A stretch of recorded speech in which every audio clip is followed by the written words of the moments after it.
அனைத்து நண்பர்களுக்கும் அன்பான வணக்கம். 2-3 நாளைக்கு முன்னால் எடைகால் பக்கத்தில் துரைசாமிபுரத்தில் 2 தனியார் பேருந்துகள் உள்ள விபத்துக்குள்ளாச்சு. எல்லாருக்குமே தெரியும். அந்த விபத்து நடந்திருக்கக்கூடாது, நடந்துருச்சு.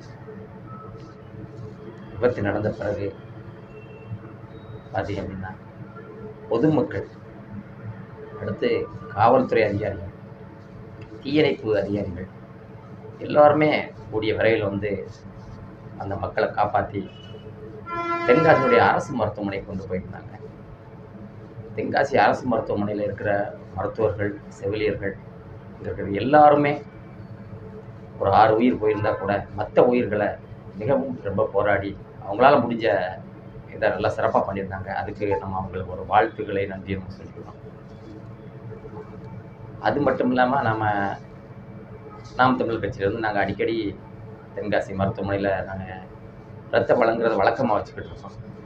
அதன் தொடர்ச்சியாக எங்கள் கட்சியினுடைய நிர்வாகிகள் வந்து என்னை அழைச்சி பக்கத்தில் இருக்கிறதுனால நீங்கள் தென்காசி மருத்துவமனையில் போய் ஏதாவது ரத்தம் வேணும்னா கேளுங்க, நம்ம உடனடியாக அந்த மக்களுக்கு நம்ம கொடுத்துடலாம் அப்படின்னு அழைச்சி நம்மகிட்ட பேசும்போது நம்ம உடனடியாக நம்ம மருத்துவமனைக்கு போகிறோம். ஒரு மணிக்கு மருத்துவமனையில் போய் குருதிக்கொடை வழங்குகிற இடத்துல அந்த ரத்த வங்கியில் போய் நம்ம கேட்குறோம், ஏதாவது மக்களுக்கு ரத்தம் வேணுமா அப்படின்னு கேட்கும்போது அந்த இரத்த வங்கியில் இருக்கிற அதிகாரிகள் என்ன சொல்கிறாங்க அப்படின்னா, சார் அளவுக்கு அதிகமான ரத்தம் வந்துருச்சு, பொதுமக்களும் சரி தன்னார்வ தொண்டர்களும் சரி அவங்களே வந்து முன் வந்து ரத்தம் கொடுத்தாங்க, அளவுக்கு அதிகமான ரத்தம் கிடச்சிருச்சு, உங்கள் நம்பரை கொடுத்துட்டு போங்க,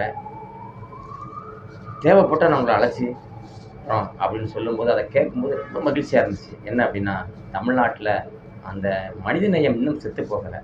ஒரு விபத்து நடந்திருக்கு, அதில் எல்லாருமே நல்லா கவனம் எடுத்து செஞ்சாங்க. ஆனால் தன்னால் வந்து ரத்தம் எல்லாரும் தேடி வந்து ஏகப்பட்ட பேர் ரத்தம் வழங்கி அந்த உயிர்களை காப்பாற்றிருக்காங்க.